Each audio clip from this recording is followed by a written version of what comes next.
নমস্কার। যুক্তি তর্ক সঙ্গে অর্কয় আপনাদের স্বাগত।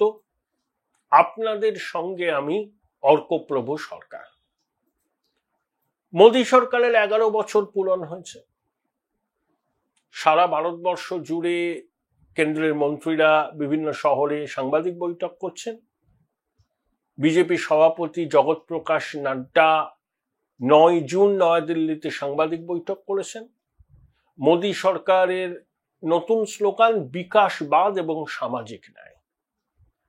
দেখুন, মোদী সরকার যে বিষয়গুলোকে প্রচারের আলোয় আনছে তার মধ্যে আছে জম্মু কাশ্মীরের 370 এবং 35 ধারা বিলোপ, 3 তালাক বিলোপ, মহিলা সংরক্ষণ বিল সংসদে পাশ করা এবং বিভিন্ন সামাজিক প্রকল্প এবং একই সঙ্গে পাকিস্তানকে মুহূর্তের জবাব দেওয়া, অপারেশন সিন্দুর থেকে শুরু করে সার্জিক্যাল স্ট্রাইক এবং IMF এর রিপোর্ট অনুযায়ী 10 বছরে 11 কোটি মানুষ দারিদ্র্য সীমার উপরে এসেছেন। এখন মূল্যবৃদ্ধির হার কম, সেই জন্য রিজার্ভ ব্যাংক 100 বেসিস পয়েন্ট মানে 2-3 ক্ষেপে রেপো রেট কমিয়েছে। তাহলে গৃহ ঋণ, শিক্ষা ঋণ, গাড়ি ঋণ সস্তা হয়েছে। আবার সুদ নির্ভর সাধারণ মানুষের ব্যাংকের জমায় সুদ কমে যাচ্ছে, এটাও বাস্তব। তো আমার মতে এগুলো তো মোদী সরকার বলে, আমার মতে মোদী সরকারের অ্যাচিভমেন্ট সেটা হলো ইনফ্রাস্ট্রাকচার। দেখুন, 2013 সালে 18 লক্ষ কোটি টাকার ইনফ্রাস্ট্রাকচার প্রজেক্ট বটলনেকসে আটকে ছিল। সেই প্রকল্পগুলো 2014 সালে শুরু হয়, অনেকগুলো শেষ হয়ে গেছে, অনেকগুলো কমপ্লিশনের মুখে। যেমন ভারতমালা প্রকল্প, যেমন বহুবিধ এক্সপ্রেসওয়ে। সাম্প্রতিক আপনারা দেখলেন চেনাব নদীর উপর বিশ্বের উচ্চতম রেল সেতু আঞ্জি সেতু, উত্তর পূর্ব ভারতকে রেল মানচিত্রে যুক্ত করা, পরিকাঠামোর উন্নয়ন, অটল টানেল, মুম্বাই নবী মুম্বাই মেনল্যান্ড মহারাষ্ট্রের সঙ্গে যুক্ত হলো। 63 সালে নেহেরু যে কনসেপচুয়ালাইজ করেছিলেন, কিন্তু কাজ শুরু হয়েছিল মোদিজির জামানায়। কোভিডের জন্য একটু ডিলে হয়, কিন্তু 2024 সালে সেই অটল সেতু আমরা পেয়েছি। এটা একটা ইঞ্জিনিয়ারিং মার্ভেল। তাই ইনফ্রাস্ট্রাকচার পরিকাঠামোর ক্ষেত্রে মোদী সরকারের ভূমিকা সত্যিই প্রশংসনীয়। যে ফিজিক্যাল ওয়েলথ দেশে তৈরি হয়েছে সেটা খালি চোখে দেখা যায়, এটা কিন্তু কাগজে কলমে নয়, খালি চোখে। হ্যাঁ, ড্রব্যাকস আছে, প্রচুর ড্রব্যাকস আছে। কোভিডের সময় পরিস্থিতি তারা মোটেই ভালোভাবে সামাল দিতে পারেনি। এই যে ওয়াকফ সংশোধনী আইন, এটা নিয়ে বিতর্ক হচ্ছে, ঠিক আছে, বিতর্ক তো হতেই পারে, কিন্তু লেটার অ্যান্ড স্পিরিটে যদি আপনি দেখেন, এটা কিন্তু মুসলিমদের অধিকার কেড়ে নেওয়ার আইন নয়। ভুল বোঝানোর লোক এই দেশে কম নেই। ভোট ব্যাংকের স্বার্থে তারা ভুল বোঝায়, পরিস্থিতিকে উত্তেজক করে তোলে। সুপ্রিম কোর্টে বিষয়টা চলছে, আশা করি একটা স্পষ্ট সমাধান বেরিয়ে আসবে সুপ্রিম কোর্টের রায়ের পরে। কিন্তু যারা বলছে 11 বছরে মোদী সরকার শুধু দুর্ভোগ এনেছে, তারা বলছে বিভাজনমূলক আইন এনেছে, ওই বললাম তাদের কাছে বিভাজনমূলক আইন কোনটা? ওয়াকফ সংশোধনী সহ আরো অনেক আছে। তারা তো চায় না 370-35 সালে বিলোপ হোক। বলতে পারছে না যে ন্যাশনাল সেন্টিমেন্ট এটার পক্ষে। মূল্য বৃদ্ধি নাকি লাগাম ছাড়া, বেকারত্ব বেড়েছে। আরে মূল্য বৃদ্ধি এখন স্টেবল, নইলে রিজার্ভ ব্যাংক 100 বেসিস পয়েন্ট কমায় রেপো রেট। তা ওরা বলেছে। যেমন তৃণমূল কংগ্রেসের তো 15 বছরের শাসনকালের বিচার হবে 2026-এ। তা তৃণমূল কংগ্রেস কি করেছে? আজকে তারা মোদী সরকারকে 7 দফা প্রশ্ন করে ভিডিও আপলোড করছে যে সুশাসন নয় দুর্ভোগ। তাহলে আমরাও তো কিছু পাল্টা প্রশ্ন করতে পারি রাজ্যের শাসক দলকে, যে 2011 থেকে এই 2025-এর জুন মাস, 14 বছর হয়ে গেল, যখন বামফ্রন্ট সরকার ক্ষমতাচ্যুত হলো তখন 2 লক্ষ কোটি টাকার দেনা ছিল, একটু কম, এখন সেটা 6 লক্ষ কোটি টাকায় ছুঁয়েছে। বামফ্রন্ট সরকার 34 বছরে এই 2 লক্ষ কোটি টাকার দেনা করেছিল, আর এরা 14 বছরে সেটাকে 3 গুণ বাড়ালো। যে শিশু ভূমিষ্ঠ হচ্ছে আজ রাতে, তার মাথায় প্রায় 60,000 কোটি টাকার দেনা। 2, তোমার দেখা নাই রে, তোমার দেখা নাই, শিল্পের দেখা নাই। মাননীয়া ওই শালবনীতে জিন্দালদের প্রকল্প ছাড়া বিগত কয়েক বছরে কটা কারখানার উদ্বোধন করেছেন? তার ছবি দেখেনি কিন্তু, হাসি মুখের ছবি খবরের কাগজের পাতায়। ওই একটা হলো, সেটা কবে হবে? হলে দেখা যাবে, হলে স্বাগত। সৌরভ গাঙ্গুলি রণেভঙ্গ দিয়েছেন, স্পেন থেকে ঘোষণা করেছিলেন ইস্পাত কারখানা তৈরি করে, হলো না। তারপরে শিল্পে যে ইনসেন্টিভ দিত রাজ্য সরকার, রেট্রোস্পেক্টিভ এফেক্ট করে সেটা বাতিল করেছে। অনেক সংস্থা আদালতের দ্বারস্থ হচ্ছে। এই যে বেঙ্গল গ্লোবাল বিজনেস সামিটে প্রতি বছর লক্ষ লক্ষ কোটি টাকার বিনিয়োগের প্রস্তাব আসে, 7ম এডিশন হয়েছে, রাজ্য সরকার বলে 19 লক্ষ কোটি টাকার বিনিয়োগের প্রস্তাব এসছে, তার বহু রূপায়িত হয়ে গেছে, এত কর্মসংস্থান হয়েছে। বাস্তব কি? কেন্দ্র সরকারের রিপোর্ট, যা বিনিয়োগের প্রস্তাব এসছে তার 10-11% রূপায়িত হয়। হয়তো বিনিয়োগের প্রস্তাবের নিরিখে পশ্চিমবঙ্গ 4 দেশের মধ্যে, আর রূপায়ণের ক্ষেত্রে একেবারে পিছনের সারিতে। উড়িষ্যা এগিয়ে গেছে, মধ্যপ্রদেশ এগিয়ে গেছে, ঝাড়খণ্ড এগিয়ে গেছে, ইউপি এগিয়ে গেছে, মহারাষ্ট্র, তামিলনাড়ু, কর্ণাটক, তেলেঙ্গানার কথা ছেড়ে দিল। পরিযায়ী শ্রমিকের সংখ্যা বাড়ছে।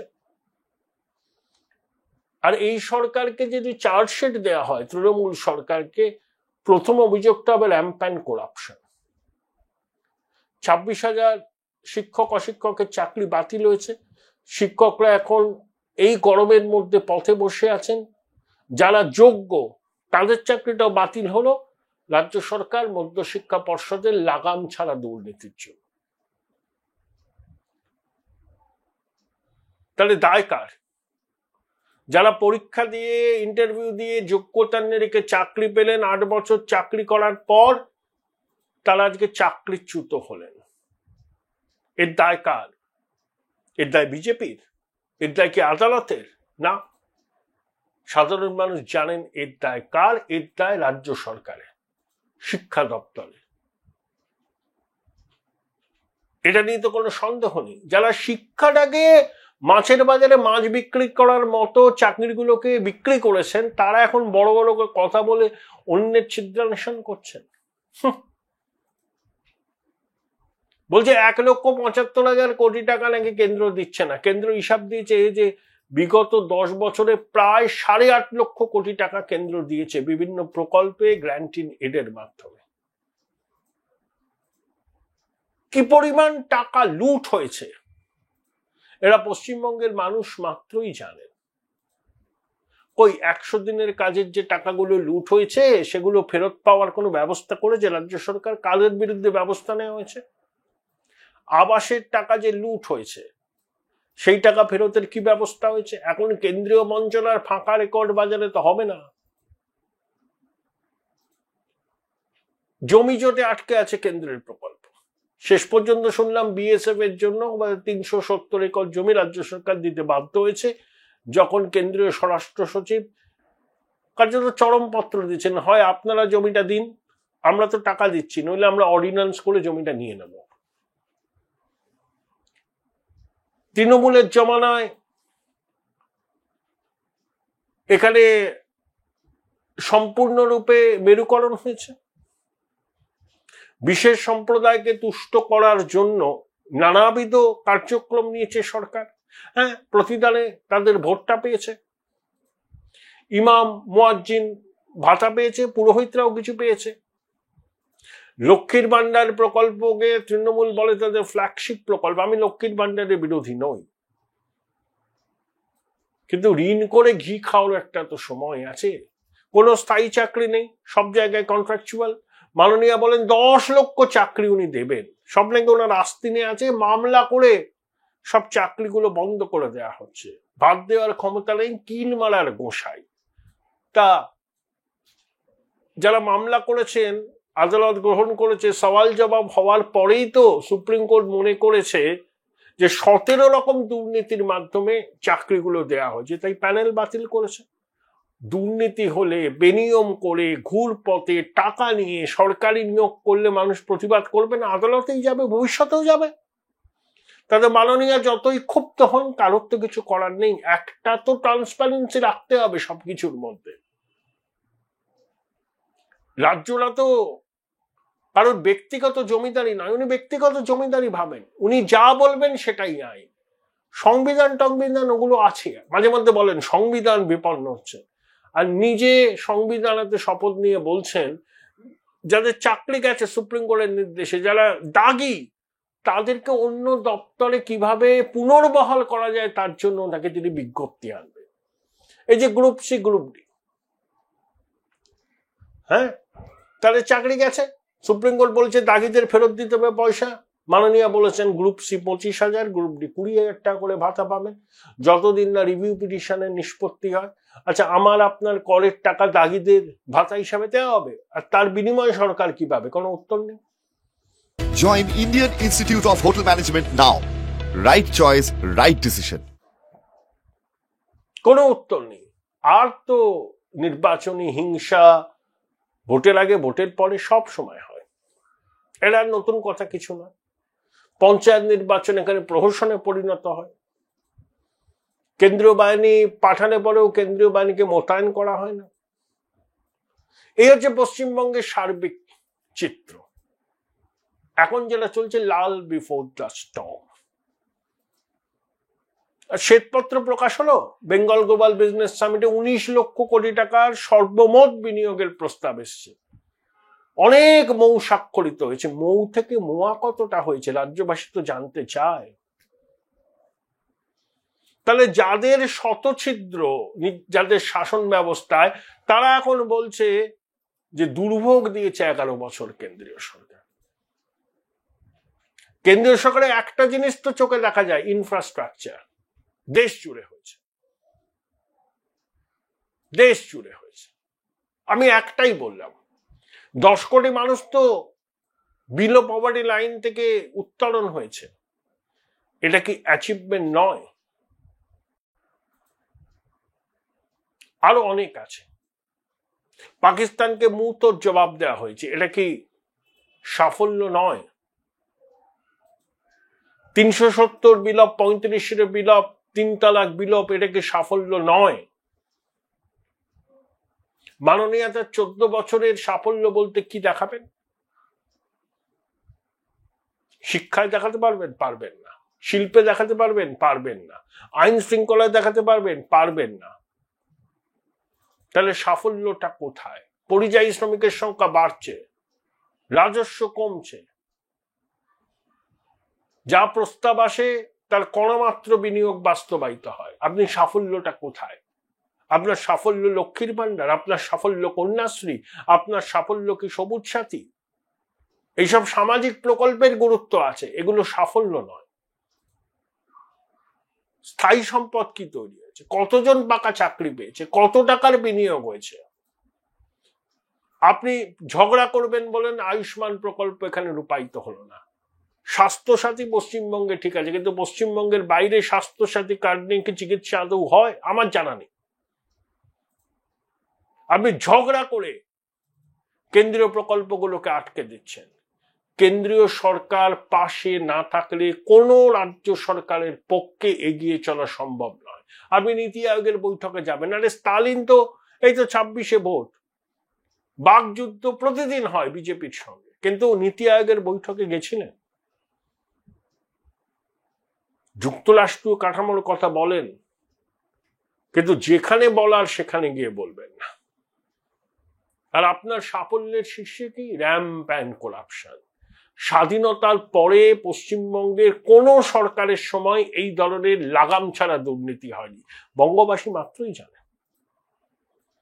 যেভাবে শিক্ষকরা পথের ধুলায় বসে আছেন, যেভাবে বঞ্চিত চাকরি প্রার্থীরা লাগাতার ধর্ণা দিয়েছেন, অবস্থান করেছেন। প্রাথমিক শিক্ষকদের ভবিষ্যৎ কি হবে জানি না, শুনানি হচ্ছে। সর্বস্তরে দুর্নীতির করাল গ্রাস। এটাকে যদি সাফল্য বলে মেনে নিন, কিচ্ছু করার নেই। কিন্তু নিজেদের শত ছিদ্র, সেই ছিদ্র বন্ধ করার কোনো উদ্যোগ নেই। এখন অন্যের দিকে আঙুল তুললে সেটা কি আদৌ বিশ্বাসযোগ্য মনে হয়? কেন্দ্রীয় সরকারের অ্যাচিভমেন্টকে আপনি চ্যালেঞ্জ করতেই পারেন, কিন্তু আপনি চ্যালেঞ্জ করছেন কোন লজিকে? 14 বছরে বাংলার অবস্থাটা কোথায় গেছে? ওই শুকনো কিছু স্ট্যাটিস্টিক্স দিলে হবে না। ওই স্ট্যাটিস্টিক্স কি করে তৈরি হয় আমরা জানি।